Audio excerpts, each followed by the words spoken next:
With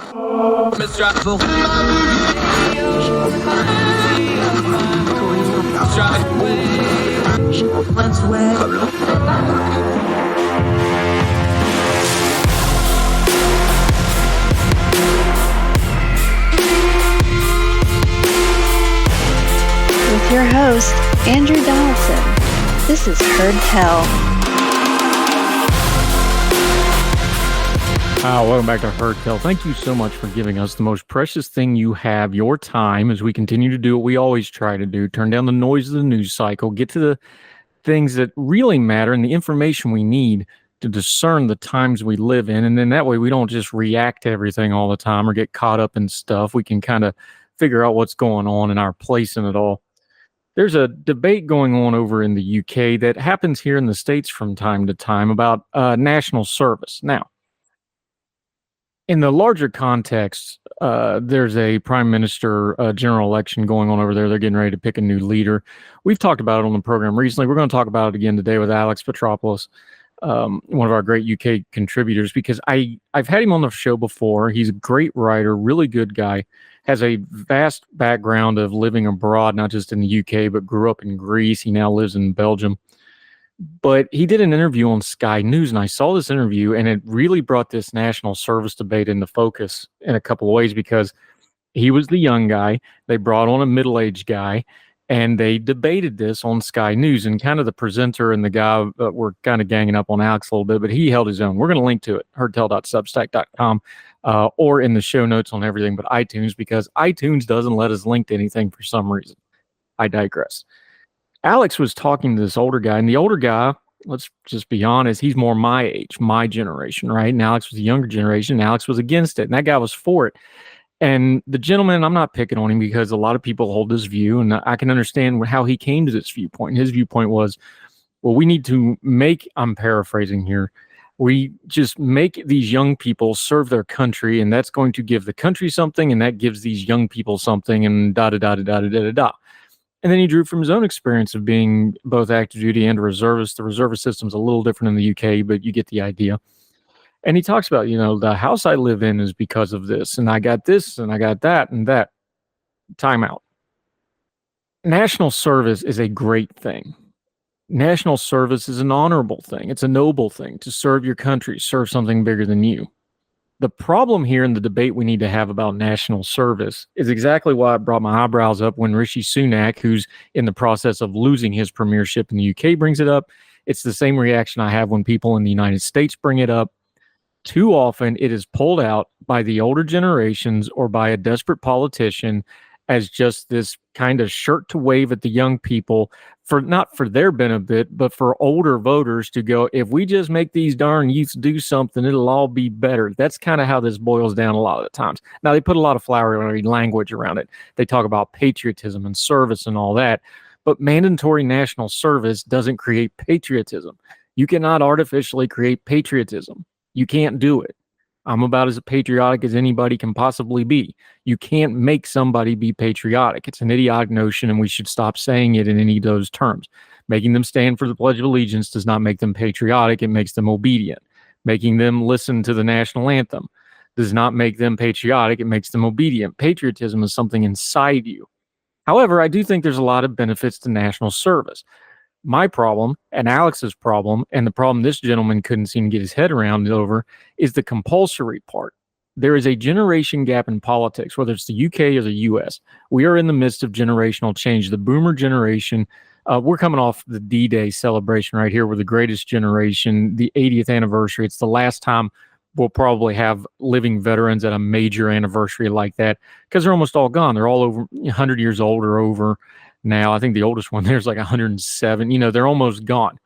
The boomer generation is the next generation that's going to go into history, because time and tides wait for no man. Everybody dies. None of us are getting out of this thing alive. Generations change, and the boomers are passing on. My parents are both baby boomers, and they're in their mid to late 70s now. Time just keeps marching. So the baby boomer generation that has had a lot of the political power in America is starting to pass off the scene. And Generation X, Generation Z, the Millennials, the Zoomers that are coming after them, whatever you want to call these cohorts, they're growing. And a lot of them have a lot of different things about it. Because remember, the middle-aged people in America now are the end of Generation X and the bulk cohort of the millennials. They're starting to enter into their late 30s, early 40s, mid 40s now. I'm kind of the last of Generation X. I'm 44. Last of Gen X, first of the millennials, whatever you want to call it. But my parents were boomers and I didn't have internet growing up, so I don't fit as a millennial. Sorry, I just don't. These generational changes matter. But then this old trope of, well, young people just need to serve their country and it'll fix all their problems doesn't go away. Let me use myself as an example, though. I'm all for national service, just not compulsory. I joined the military when I was 19 years old. I was 20 by the time I actually went in. I had already enlisted. I did a delayed enlistment. But I was one of those listless youths that people keep going on and on about and worry about, especially young men, because we have demographic information that we know that 18 to 25-year-old men who don't get involved in something or don't go to school or don't get a trade or so on and so forth have problems in society. That's a non-debatable point. Will national service fix that? Well, maybe. Let me use myself as the example again. I was that listless 20-year-old, 19-year-old. I was working at Walmart in my hometown because I'd failed out of college. I was living in mom and dad's basement. I did all that. And I made a move and I went to the recruiter and I changed my life. I got a lot of benefits from that, though. My education was paid for. I got to go back to college and finish up college level coursework. I got to travel the world. I got skill sets that led to my career after the military. I got a lot of benefits from that. I can honestly say, like the gentleman on that Sky interview with Alex said, my lifestyle today was built on a foundation of my national service as an active duty member of the military for over 12 years. That's all true. But I decided to do that. There was also bad with that. We'll talk about some other time, and I talked with Alex about it, but I want to keep it on the good parts. But, I'm a frequent VA patient for a reason. There was stuff that happened, right? But that was something I decided to do. I did a cost-benefit analysis and said, this is better than the situation I'm in. It will give me things. It also cost me things. So here's the thing with this national service debate, though, is if you're just making people do it for the sake of doing it, you're not getting those young people to think any better of their nation or their government or anybody else. You're just making them do it. Now, can you have national service that is incentivized? Now you're onto something. Do you trade them civil service or community service or military service for things like education or other benefits? Now you're onto something because now they're going, I'm getting something from this, and that does build up stuff. A couple of the tropes we dig into with Alex is the political side of this, how politicians that are older, and by the way, and I'm just going to call it for what it is, somebody like Rishi Sunak, who's one of the richest men in the UK, who was educated in America. I always, almost without exceptions, find it amazing that the people calling for national service are people that have never actually done any national service. Hello? Anywho.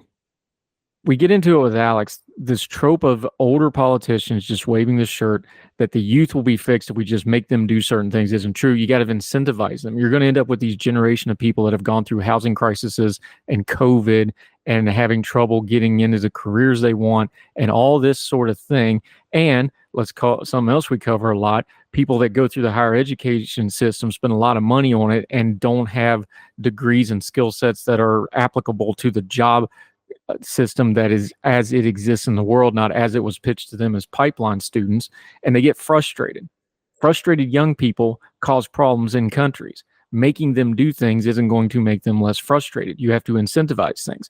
But one of the oldest things in all of politics is set up for the powerful that have the money, and that is disproportionately the older folks, and things like welfare systems, whether it's Medicare and Medicaid welfare here in America or like the NHS over in England. Older people are living off the benefits of younger people's works. That's just the reality how this works. So compulsory service doesn't help those issues.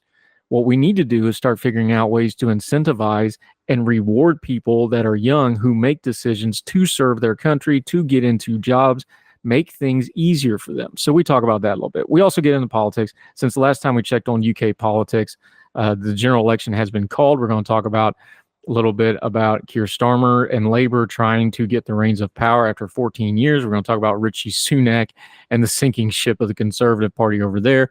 Also get a little bit into some of the Reform Party side. Nigel Farage has decided he's going to run again. We'll talk about that.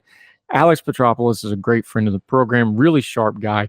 This national service debate is an important thing to talk about, plus UK politics. One of those things we love to do on here, we don't just myopically chase the trends and think about it. We need a wider perspective. So we go over to UK, see what's going on. And as I told Alex, our own election is a hot mess. So it's kind of nice to pick on somebody else and make fun of them a little bit. So national service, UK politics, Alex Petropolous, all that on Heard Tell right after this.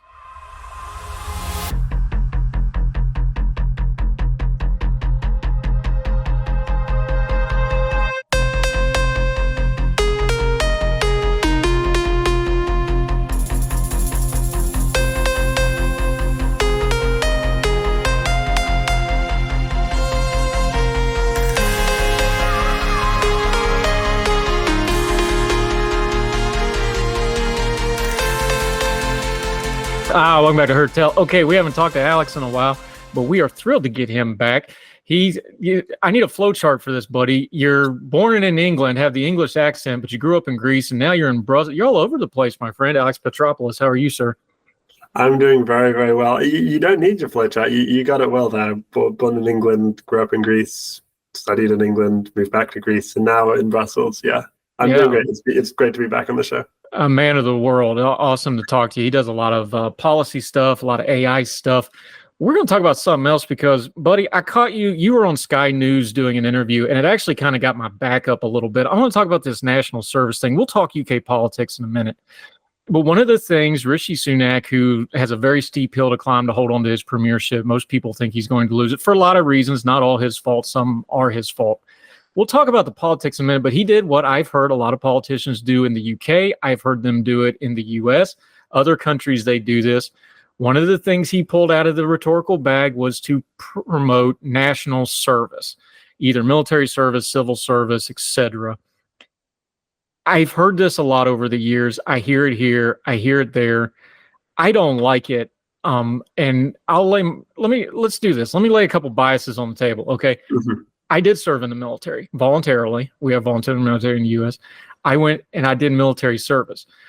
You did that interview with a guy, and the guy you had the interview with was closer to me than you because I'm a lot older than you. So I understand the argument. I have the lifestyle I have now because of that military background, because of the skills I got, paid for my education, things like that. Also caused some medical stuff that's been a problem, but let's stick to the positive stuff.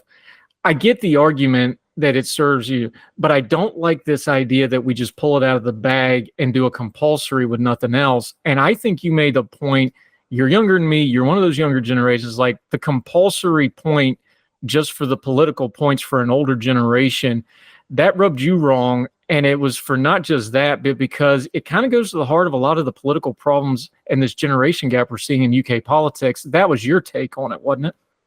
Yeah. I think you're spot on. Like the compulsory part is the bit that really just it turns it from okay, let's have a conversation about this. I can see the pros, I can see the cons. We can have a nice debate, and you can say, I'll maybe have some of my friends who'd say I'd do that, and some of my friends who say no, I'd never do that. And you say, okay, nice, but then you're saying compulsory. We're not even having that debate. We're saying there's some of the young people who might want to do this, some young people who will hate doing this, who's going to ruin their plans, and you're just throwing all that out the window. You're right. There are links to the broader aspect, and without touching on politics too much yet, it does just seem to be just this throwing away any prospect of winning a youth vote, all just for like this older boomer vote is what people my age would call it. I don't know if that's quite accurate with the age demographics, but the boomer vote in general. Yeah, we have the same problem here. Look, it's built into the system. Older people, more money, more influence, more experience. They've been around a lot longer. Politics is always going to be, especially when you get into things like welfare states, you're dealing with it with the NHS over there. We deal with it with things like Medicare over here. Look, the young working class is going to pay to take care of the elderly class. You can call it whatever you want. That's what it is. That's just reality. But then when you start getting into things like housing crises, job crises, I've had a lot of the UK friends that we work with, and they're just like, look, you're one of them. You're an expat now. You're in Brussels. Like, hey, I got to go somewhere else to work at least for a few years, and then maybe I can come back. it just rubs the wrong way of, and this is where I say, I think compulsory is the wrong idea. If you want to pitch this, incentivize it. Okay, well, I know it's a different system in the UK, but for the US, like, okay, do national service, either civil and or military, and you get educational benefits, or you get a leg up on federal jobs, or you get whatever, incentivize. The compulsion for compulsion's sake is where I just think it's a talking point, and I frankly find it to be a bit of an insulting one. Yeah, insulting is definitely a word I'd use as well. This idea that young people, like you say, are sort of, I have conversations with my friends in the UK, and they say that if Rishi won re-election, I genuinely consider just leaving, because at that point, I wouldn't see a path forward for myself as a country. Not myself, I'm talking on behalf of my friends, but my friends wouldn't see a path forward for themselves in the country, for them to actually be able to buy a house, for them to be able to live and prosper and build a livelihood, build the lives that their parents and their grandparents did actually succeed in. We're seeing for the first time a generation that is looking like it will have lower average wages than the parents' generation. That's breaking the social contract. For the longest time, it has been the deal that, okay, where the younger generation is going to pay for the older generations, but we're also going to have a bit of a better time. We're going to have slightly higher wages. We're going to have slightly better services. We're going to have an easier time, at the very least. And that's now no longer the case. And so it does seem to be the case that more and more has sort of just been thrown on, and less is being given in return. And, there has to be this give and this take. Like you say, we have to do our part to create a functioning society where everyone chips in their bit. But that means us, like young people, getting something in return as well, which in the UK, it's been few and far between. Yeah, Alex Petropolous joining us. There's a practical side of this that I don't like the argument. Look, I was in the military active duty for over 12 years before I couldn't do it anymore.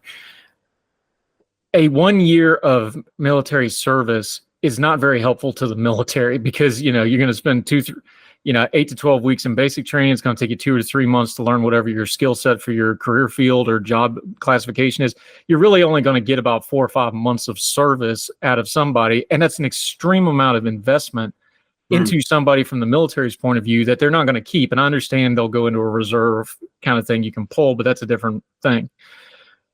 Practically speaking, I don't like that. And the UK has a recruitment crisis, and the US has a recruitment crisis. And recruiting crises are not magic, and they're not a mystery. When the economy's good, and I know inflation's high, but the unemployment's really, really low. Usually unemployment and recruiting go hand in hand. And we're coming off where foreign policy is a mess. We're coming off a long stage of, foreign wars, whatever you think of them, that has bittered people, and they don't trust their governments with the military going overseas right now, some for good reason, some for bad reason, but that just is what it is. Those are the two factors that affect it. Neither one of those things is going to help military recruitment if you start doing compulsory, where you get people that don't really want to be there. They're only going to be there for a cup of coffee and leave. This seems like another example of a rhetorical policy that would actually have really bad ripple effects. And I know it because I've done training in the military. Like, hey, if you don't have somebody that's invested, if you're going to keep a couple of years, you're not doing the military any good. You're not doing the country any good. Frankly, you're not doing that individual any good, because they're not going to get the benefits of service anyway. Yeah, I agree. And, this is actually an example where my Greek background actually gives me some insight, because Greece has mandatory national service, meaning so all men over the age of 18 currently have to spend a year in the armed forces for training. The main reason the government will say you do that is because they're afraid of Turkey. They want to boost the defenses. But in practice, what that looks like is you do your basic training, you learn all that, and then you spend the remainder of those 12 months just standing around, raking leaves, maybe peeling potatoes, maybe, but you're not actually contributing. You're not learning anything. You're just standing. You're just literally just standing about, waiting for the time to pass, being a drain on the public finances, because you are being paid to do that, but at the same time, not realistically making the country more secure and stronger, not realistically benefiting yourself and learning things that you can take with you somewhere else. So it really just is seen as a lose-lose, and seen by a lot of my Greek friends as a waste of time. They try to avoid at all costs.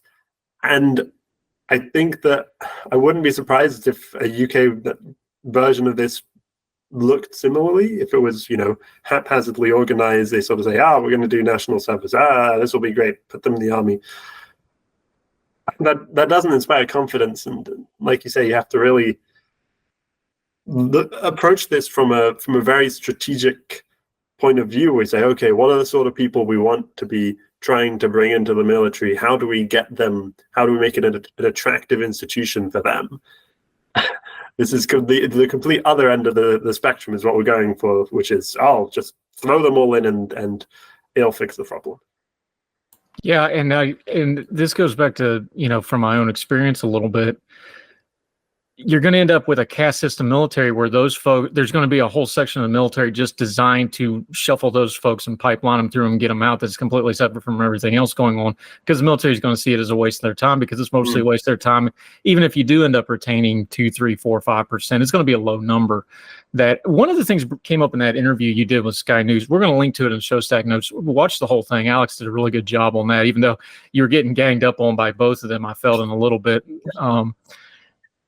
One thing they did what they always do, and I don't want to call the gentleman out because this is a very mainstream view he has. I'm not picking on him here. He's just representative of it. He brings up the other countries. You mentioned Greece has compulsory national service. He brought up the Nordic countries. I don't know why we always go to the Nordic countries for healthcare and systems. Here's my problem with that. Greece is like 10 million people. Most of the Nordic countries are 6 million, 8 million, 9 million populations. The UK is 66 million people and much, much more diverse than the Nordic countries, which are very homogenous and very culturally adapt. The US is 330 million and extremely diverse. When you're talking about national service and military service and compulsory service, it's a different beast. Look, things that are different are not the same. When you're a very small country with a very small population relatively, and all the population is very demographically the same, nationalistically the same, that's a different beast than a diversified. And people will go, well, it'll make them that. No, it won't. There's no data on that. And I think you'd be better off pushing an incentivized military service and an incentivized civil service. The UK and the US both have major immigration issues right now. Maybe you loop some civil service into that. One thing that drives me nuts in the US is just because you do military service, you still got to get in the back of the line for immigration. That's ridiculous. Certain country, things like this, and I'm just spitballing it, start incentivizing things for these bigger countries like the UK, like the US, which is multitudes bigger, and start having some incentivization instead of just pointing to these other countries and going, well, why don't we do it like that? And it's like, well, because we're not Denmark. We love Denmark. UK ain't Denmark. Very different thing. No, UK ain't Denmark is a very, very well put. Yeah, and I mean, there's so many different ways that these countries differ. The Greece and the South Korea example, I think, and the Finland example, those are like small countries that are next to really big, aggressive countries. The UK is not that. The Nordics example is these are Scandinavian countries maybe that have really high tax burdens and, like you say, very homogenous. The UK isn't that. And within the UK, what it means to be British is very different in one part of the country to the other part of the country. And I don't think that's necessarily a bad thing. And I think that, if you want to try and create this national sense of identity, good. But like I said, the data doesn't show that. In fact, there's some data that shows that the last round of people who did national service, this was like 60 years ago, the people who ended up doing this, they had less confidence in national institutions after doing it than the people who didn't. National service actually made them less enthusiastic about the British government, about these great national institutions. And so even at that argument, the base fundamental level that everyone is saying we should do this for, it falls apart. Yeah, I will assure you from experience that nothing will change your view of bureaucracy as being part of that bureaucracy. And the military is a bureaucracy. It's just, you have your uniforms and other things, but it's still part of the government bureaucracy.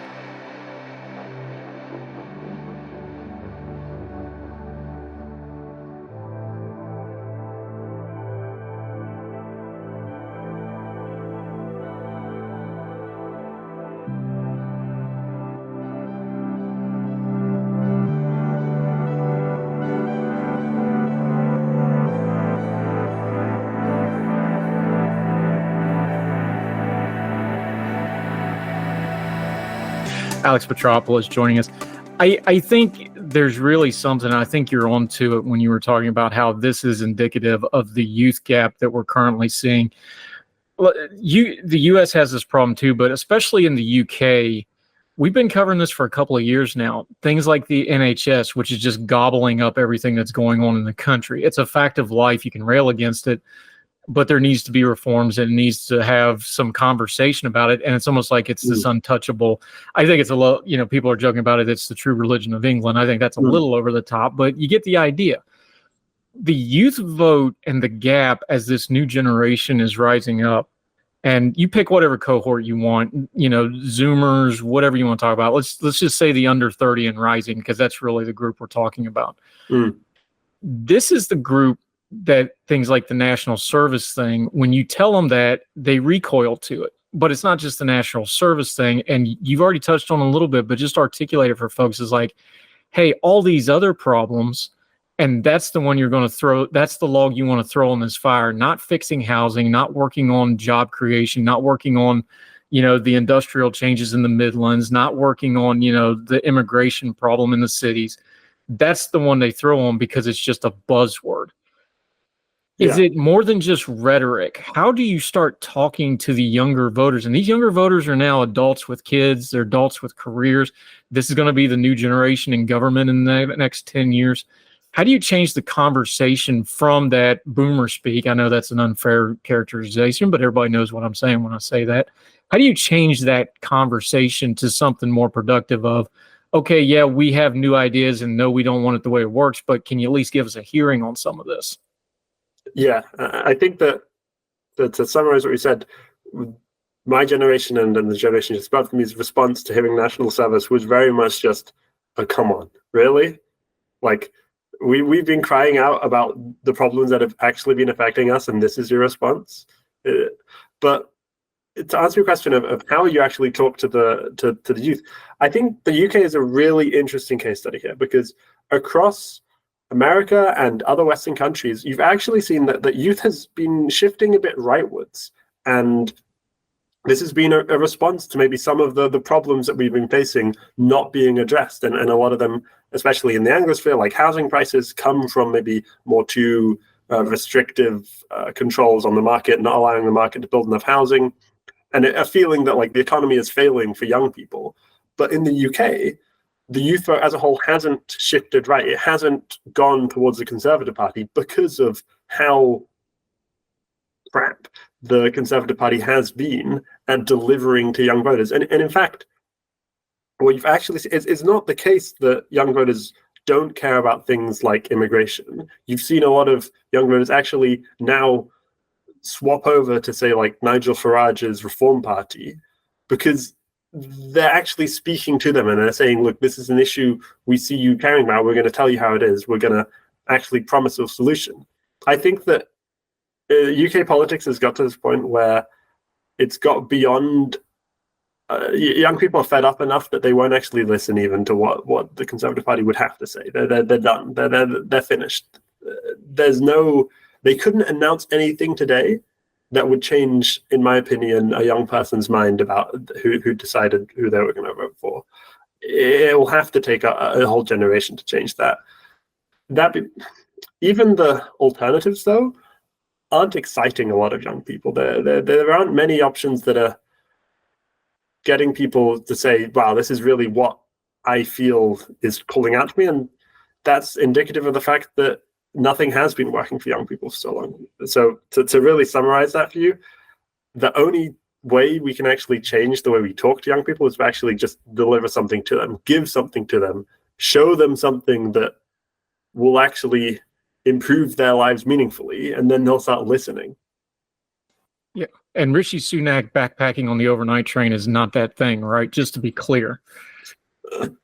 I'm a big fan of trains. So don't take this as anti-train sentiment, but him being on a train is definitely not the thing that we need. It's about results. Young people have stopped listening to anything that the Conservative Party is telling them, and in order to start listening again, they will have to see results.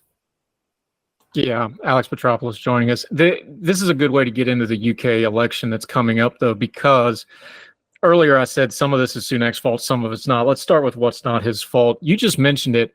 The folks that are 20 years, your cohort, 20 to 25, the Conservatives have been in power for the American audience, Canadian audience.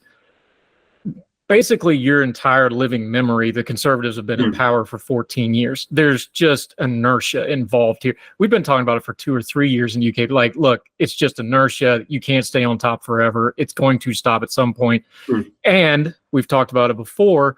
Brexit kind of gave them an artificial extension on what would have been their normal cycle of being in power. So they got some extra. And then you got the Boris stuff. You got that real outlier election where they got this massive majority. And you see what happened. They didn't know what to do with it. It fell apart really quickly, and now it's a mess. That's a good way to explain to the international audience the basic core of this election, right? Because you just expressed it. They've tuned out the Conservative Party, the Tories, whatever you want to call them, but they've just heard it literally. If you're 24, 25 years, you've heard it your entire life. So that's all you know. So you want to just go, well, let's just give the other guy a chance. A lot of politics just breaks down to that. We talk about partisanships and policy and stuff. That's just kind of the reality of this election. And now they've called the general election to kind of just get it over with, I feel like. Isn't that the best way to explain this in basic terms? Yeah, there's Keir Starmer and the politics and the policies. That's really what's going on here, though, right? I think at a base level it is, it's useful to remember that when having conversations like these, that most people who vote aren't like me, won't spend all day like browsing Twitter, reading all the different manifestos, reading the policies, really saying, oh, well, they did this, they did that. Oh, well, if you compare this to this. No, people just look at what's in front of them. They look at the life and the quality of life they've been giving it. 14 years is the amount of time that the Conservatives have been in power. That is... To put that into context, they came into power when I was 9 years old. And they have been in power ever since. So I don't really see how you can, that carries through.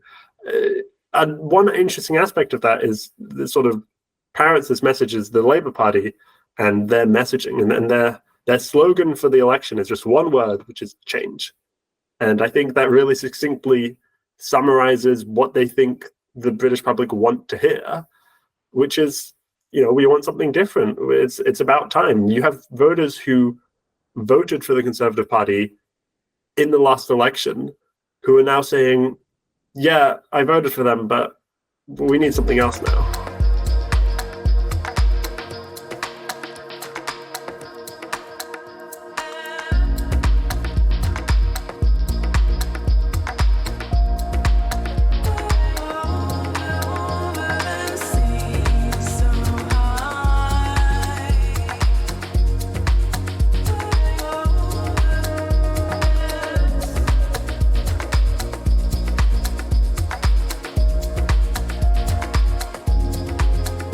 Yeah, Alex Petropolous joining us. I joke in U.S. politics that the biggest thing, and I stole this from my dad from years ago, so credit to my father on this, but he told me years ago, and the older I get, the more true it is. He's like, U.S. presidential elections come down to who people want to see on TV every day. That's like the biggest, like you can talk about politics. I don't know if the UK is that bad, but you talked about change. You talked about people wanting a change. There was a lot of chaos, especially you do the Boris Liz Trust and that sort of thing. To his credit, Rishi's at least been steady he's had a lot of fobbles, vocally, but there hasn't been chaos and scandal at least. So you can give him that much. When they look at Sir Keir Starmer, I'm not a subject, so I don't have to do that. With all due respect to the man, they probably hear steady. He sounds like a normal politician. He sounds safe enough. Probably not super exciting, though. I've asked our other UK contributors about this, and they all kind of give me a different answer. So I'm curious. Yours is like, they want change. And all due respect to Keir Starmer, there's not a lot of institutional change he's going to be able to deliver, especially depending on how big this majority is going to be. And now he's got a little bit of infighting that's kind of questioning that. You're going to have the reform stuff that's going to bleed some votes. So we don't know how big this majority is going to be, but just institutionally, there's not going to be big sweeping change after this election. Even though, UK usually give your prime minister 1 or 2 parliaments, they're not going to throw him out in 2 years. Is that a factor here too? Is like, okay, we want change. Change is a great slogan. but kind of deep down, people know there's not going to be big sweeping change coming, even if they change out the government, right? Yeah, and I think that the British public are expecting things to get better a lot quicker than they actually will. Like they'll give Starmer a bit of time to fix things, and then they'll see things won't fix themselves, and then they'll be like, "Hey, bro, what is this?" And that's just the reality of how bad things have gotten, how so many of the problems have gone ignored for so long, that you need to actually really almost rip a few things out and replace them.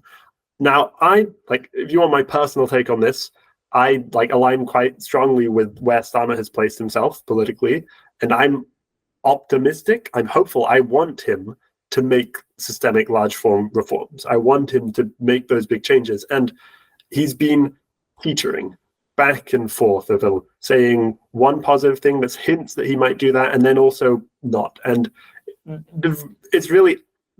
it's in the air whether or not he will be this sort of government that comes in and just sort of tries to stabilize things, or a government that comes in and really tries to shake things up, do the actual massive reforms that are necessary in order to put things back on track. We've had some polling come out even over the past couple days that hint towards what would be a monumental landslide victory from him. I think in those scenarios where you see these 450 seat election wins in a parliament that only has 650 seats in total, these are approaching supermajority sizes. In those scenarios, you could see this sort of real large-scale reform. It comes down to what the minutiae of the election results are. Yeah, Alex Petropolous joining us. Okay, we are bad at this when we're doing talking heading like we're doing now. We well, it's going to be an election about the economy, or it's going to be the election about immigration. Well, that's nice, except those are really big terms that cover, you've got a lot of economic background. That covers a real wide swath of stuff. There's different economics. There's personal economics, housing, food prices, jobs. Those are the normal people. That's the economics they care about. They don't really care about, things like GDP and inflation rates. They care about gas prices, food prices. Do I have a job? Is my job paying me enough to live? That's how those people live. The UK's got a bit of good UK term, little wonky economy right now. Some of the US has got this too, so I'm not picking on, some of the fundamentals are pretty good, but there's some problems going on. There's been a reset. There's some debate about whether there's an actual recession or not. Give us the economic landscape in practical, everyday terms for, whatever the average voter in the UK is, because we hear the terms, we hear the how are people actually feeling, though? And we're guilty of it, too. We did it earlier. Well, housing crisis. Well, that doesn't really tell you what's going on, right? Give folks the ground, because, the economy is going to be a huge part of not so much the election, because we know there's going to be a massive win for labor here, but how they affect the economy going forward is definitely going to be do they keep their majority? Are they going to have a mandate going forward? How much of a rope do they get? That's all based on pretty much how the economy does, right? Yeah. So inflation, people are still feeling inflation, and they still feel like their real wages have gone down in comparison to how prices have gone up. And to be honest, they sort of have gone down in relation to how prices have gone up. More importantly, we've sort of just seen stagnation, no growth. And so that's come alongside more spending. And so what you're going to see over the next few years is they're going to have to raise taxes. Everyone's saying we won't raise taxes. The problems are too big. They're too systemic. If they're a serious government, they will have to raise taxes in order to fix the problems. They've been put in that situation by the Conservatives. That will hurt people. I think that the British public don't realize quite the fact that things are going to get a bit worse before they get better. So people are going to have spending sort of cut a bit, or else see meaningful shrinking of certain services. Housing prices wise, in the core cities where people want to get the jobs, London, Cambridge, Oxford, they're eye-wateringly high. The house price, the point is that we keep talking about this crisis, and it's easy to think, when we say, oh, housing crisis, each year, the problem is the same problem each year. It's getting worse each year. The UK is underbuilding houses each year. So not only our house prices expensive this year, they're going to keep getting even more expensive. They're going to keep getting even more unaffordable. So we're not even stabilized. We're not even solving the problem. The problem's actively getting worse as we speak. So for young people, that's like a nuclear alarm level of warning, because they're just being priced out of being able to afford homes in the places where the jobs are. And so when that happens, people say, well, you're sort of creating a two-system economy where the people who are already in the city, they can have nice jobs. The people who aren't, you're just saying. Yeah, Alex Petropolous joining us. The other one I mentioned there was immigration. That's been a hot button issue on a couple levels. You have some of the channel crossing stuff, which makes big news, but that's not changing a lot. That's something that's kind of always happened.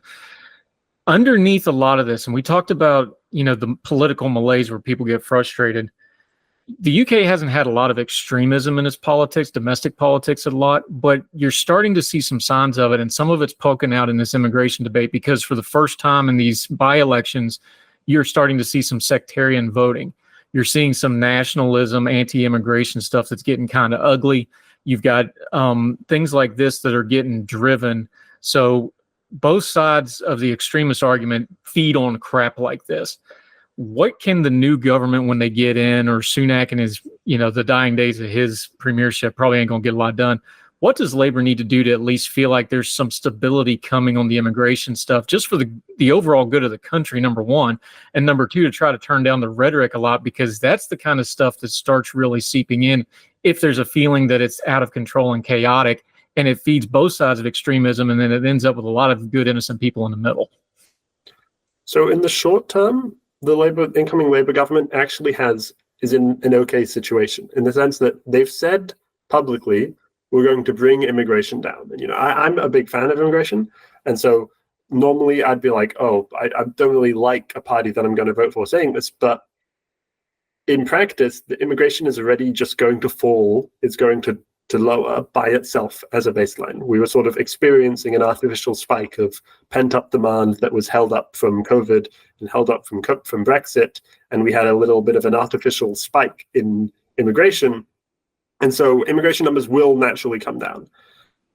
So over that short term, they'll be able to sort of say, look, we're lowering immigration and stopping the channel crossings. That really just involves working with France and sort of negotiating a deal. I see that as being on the table for them, since they aren't approaching the problem from a situation where they sort of look at France and go, whoa, why don't you do this? You're evil. You're the boogeyman. You're to blame, which is what the current government did. And then France went ahead and said, well, we're not going to help you. And look how that went. Over a longer time frame, however, immigration has been this thing that has been propping up the UK economy. It's been this thing that's sort of been plugging the holes and band-aiding over all the weaknesses that may have been present.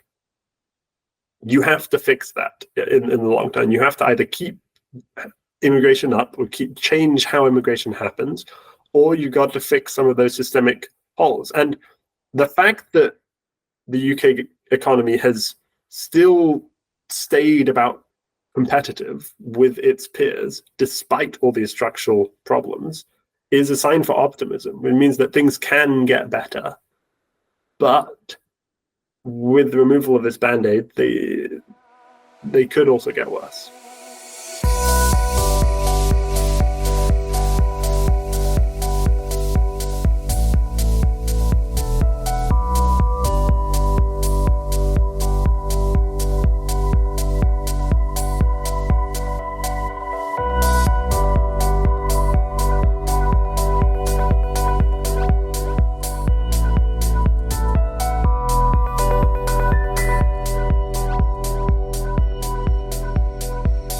Yeah, Alex Petropolous joining us. Okay, for the outside audience like us in America watching, as this campaign goes forward into the general election in July, what's a couple things to watch for? Because again, we expect Labor to win and probably win handily, but there's some underneath stuff here. Starmer spent the last week kind of putting out fires in his own in his own Labor Party over some internal beefing, we'll call it that, without getting too much in the weeds. I think that's a fair way to describe it. success can have its own problems, right? If you know a landslide victory is coming, people start angling for power. They think they're going to get what they want. There's some danger there even in winning. Give us a couple things to kind of be parsing through on the headlines of, yeah, they're winning, they're strong, they're united, they're going to roll into this thing in good shape, or yeah, they won big, but it looks like the ship's a little more rickety than it maybe should be. Give us a couple things to be watching for here. So a few things to look at. One is, like you said, the Labour Party has sort of purged the radical left wing. It's sort of homogenized the party, and most of the party are Starmer loyalists. Now, what that means is when 400 or so Starmer loyalists all get elected, you're going to have lots of MPs who are loyal, ambitious, and driven to do well. You can't give all of them jobs. You've got too many MPs to give jobs to now. You can't reward that loyalty anymore. So you might start to see some of these ambitious MPs taking pot shots at the government, saying, I think I could do this better than you, because frankly, you've got so many of them that there just aren't enough jobs to go around. So that's one aspect to look at. Another, look at Reform UK. Look at this anti-establishment party. I don't want to say far right, because I don't think it's a far right party as much as it's an anti-establishment party that's appeared to the right of the Conservative Party. Look at how well they might do, because they will actually look to win some seats. And so that could change the landscape of British politics, because that really leads to the third most important thing to look at is look at what the Conservative Party looks like after the election. Because it's now plausible, I won't say it's likely, but it's plausible that the Conservative Party implodes after the election. They could be heading for numbers that would see them almost split in two, split in between this more moderate centre-right faction and this more anti-establishment, far-right, right-leaning, anti-immigration, culture war-esque part of the party. And these two sides of the party absolutely hate each other. They think that the other side of the party is the reason why they're not winning.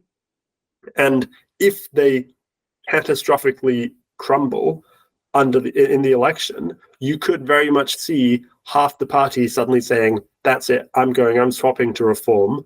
The other half of the party saying, we're leaving, we're starting our own new party, and the Conservative Party no longer looking what it looked like. And that's something that David Cameron tried to prevent when he called the Brexit referendum. When he called the Brexit referendum in 2015, 2016, he was trying to unify his party. He was trying to prevent this schism within it between the ones who wanted to leave Europe and the ones who wanted to stay in Europe. And it might be the case that he didn't end up preventing this from happening. He just delayed the inevitable by about 9 years. Yeah, Alex Petropolous, you just brought it up, so let's rehash it, because I mentioned it earlier, but it's a good part of this is how the parliamentary system works in the UK. But Boris Johnson won that massive victory, Red Wall, all that mess. But it was an artificially big coalition of the party, which was artificial, and there was no way it was going to hold together, and you weren't going to keep that. And that led directly to the mess we have right now. Labor has a danger of that happening, where you get an artificially inflated, because, all the things we've already talked about, the inertia of the time, people getting frustrated, that sort of thing. At the same time that that's happening, you're going to have the Conservative Party and the Tories go into this distilling process where they're going to remake who they are. And with this pressure on their right wing from Reform, even if Reform doesn't win any seats or only wins one or two, which is probably kind of how it looks, there's going to be that debate of, do we go more to the right to head that off so we're not bleeding people to them, but then we're leaving more door open for Labor to pick even more people off. And those two things are going to be running parallel at the exact same time in real time. That's really the balance below just, whoever the PM is and, prime minister questions and the big shiny stuff. That's really where the action for the next year or two is going to be in UK politics. Is that a fair way to lay it out? That summarizes it really well. Yeah. Who wins? Like, is the Conservatives going to hold it together? Are they going to go off the rails to the right? I mean, they got a lot of loud voices that are kind of angling that way. Can Labor hold a coalition together? Again, that'll depend kind of on what the Conservatives do and whoever their next leader is. Do they get somebody charismatic that can stand up to Starmer and start pulling votes? Where do you think this goes after Starmer? If, assuming the sky doesn't fall, Starmer takes the reins here, come around August, how do you see this breaking out? It's very hard to predict because it could come down to which Conservative MPs actually hold their seats. Because you might get into this position where so many of them lose their seats that there's no longer even a sense of like, these are the elites still within the party that still have a say. And so what you've seen is that the Conservative Party have been selecting some really key core members of both MPs, but also civil servants, policy directors, strategists, and they've been putting them into these safe seats. And so this is maybe Conservative HQ, the Conservative Party, already trying to set the foundations for that rebuild, set the foundations for what that future could look like. I think that if we look at history, when this sort of stuff happens, parties freak out and they shift even further to the right and they secure like a second term for Labour. So I could see that very much happening. I think that's pretty much what happened in France with Macron and his party. They secured this massive majority and then the opposition freaked out and moved even further right, and they then secured a second massive majority. That being said, maybe there'll be enough voices within the party that say, look, we've got to reclaim the centre ground. I think that, to be honest, if there is such a massive, these landslide majorities that we're talking about, the Conservatives can really already write off winning their next election 5 years later. It will be a two-term Labour government. And so there really have to be those big questions asked themselves, like, we're not even going to win in 5 years' time. We've really got to just reevaluate and ask ourselves, is this strategy that we're going to now pursue for the next 5 years sustainable even? Can you play the culture war stuff for 5 years, not win, and then continue it for another 5 years? I don't think that's a sustainable strategy.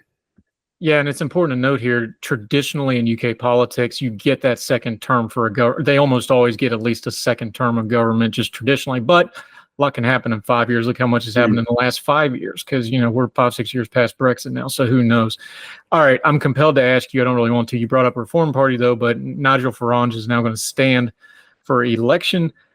Is the eighth time the charge? I know a mutual friend of ours was joking. He's like, I almost hope he gets in Parliament because he'll have less time to bug us and we have to write about him because he can do whatever he wants on media right now. But eighth time to charge, do you think he actually has a chance of finally making it into Parliament, or is this going to be another exercise in failure theater that he'll use to go right back into media?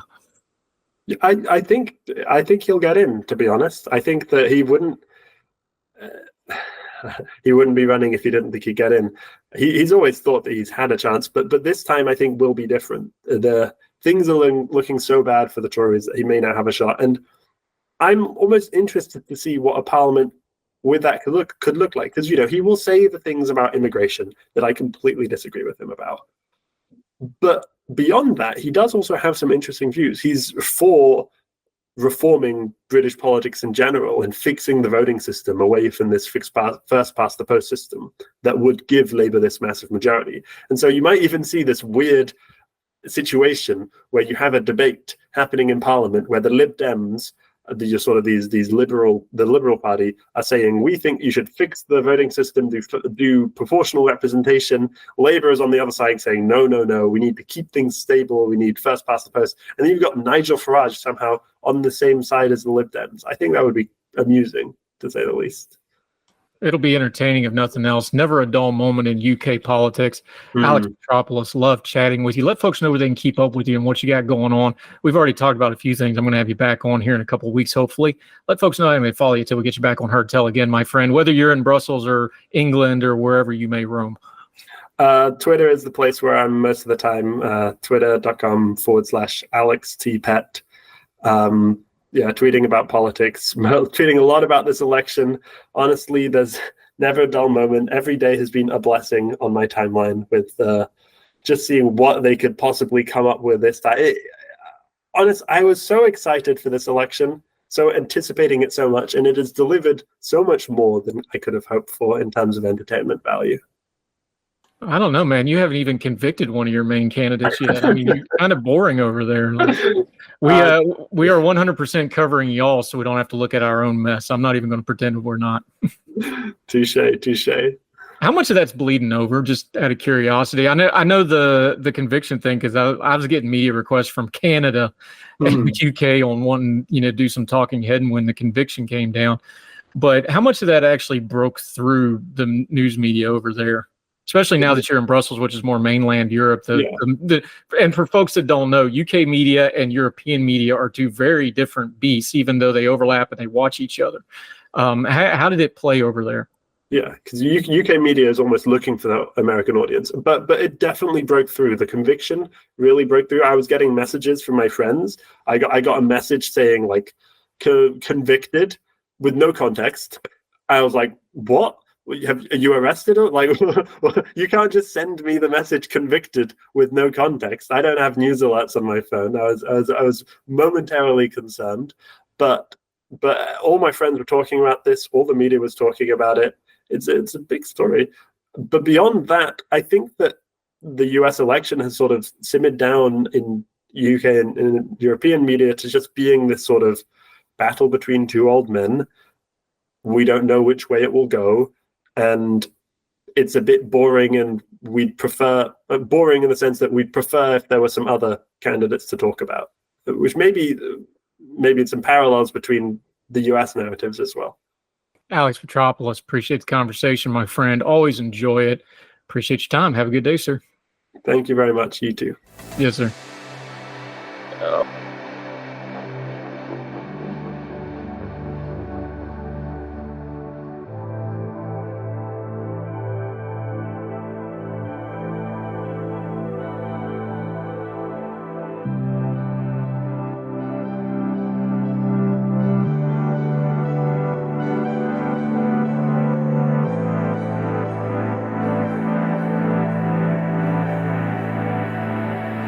Welcome back to Heard Tell. One more thought on this national service as we came off the D-Day remembrance. Woody Williams died a year or so ago.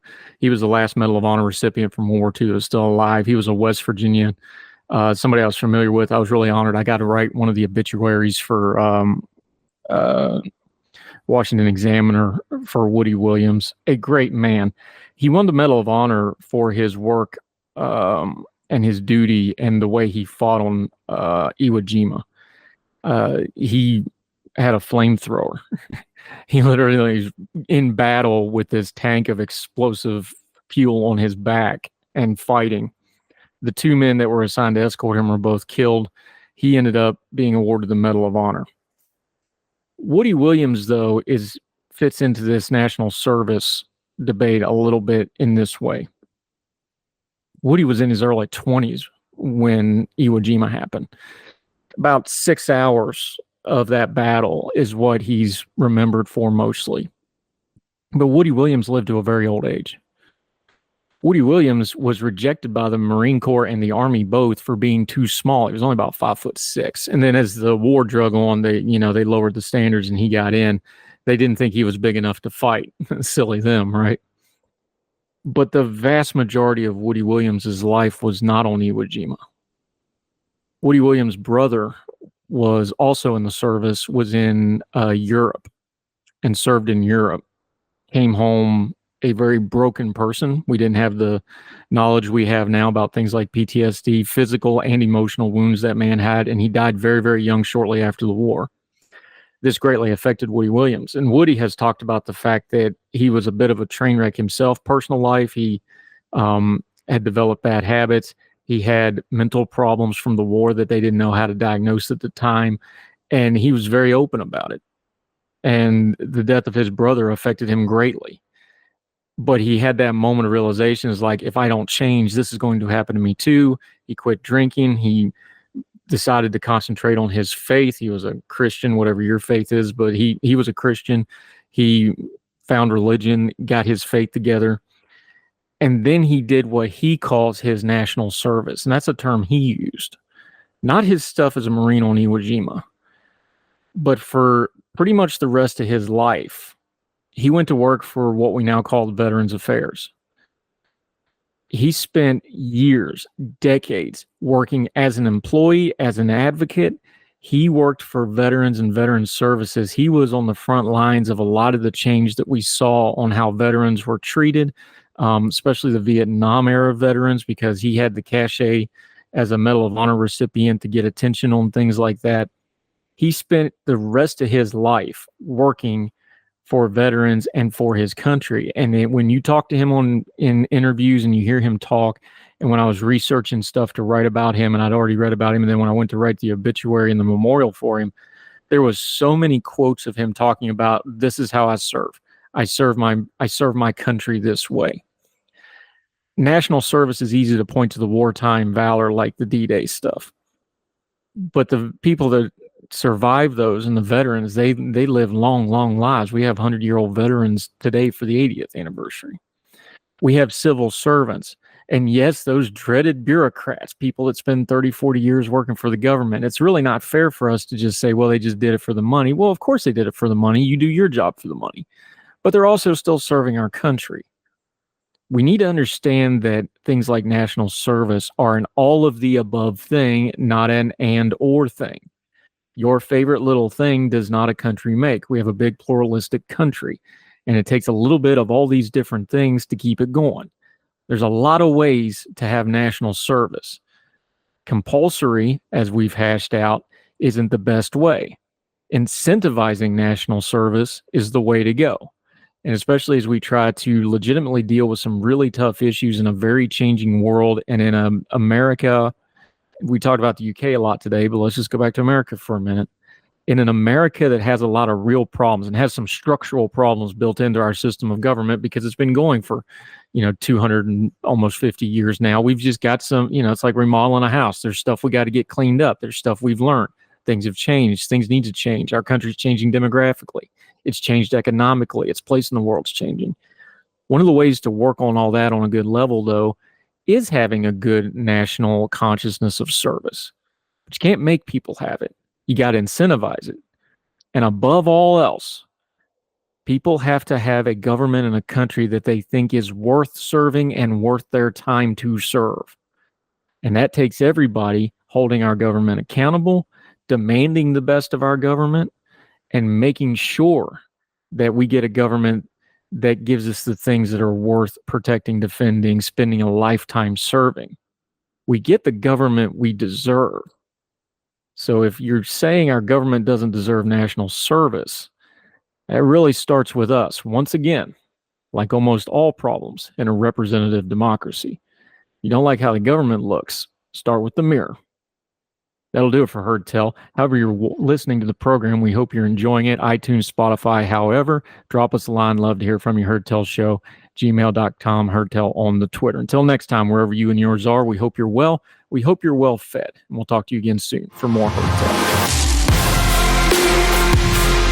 All the music on Heard Tell is provided under a Creative Content license from monstercat.com. Somos la máquina.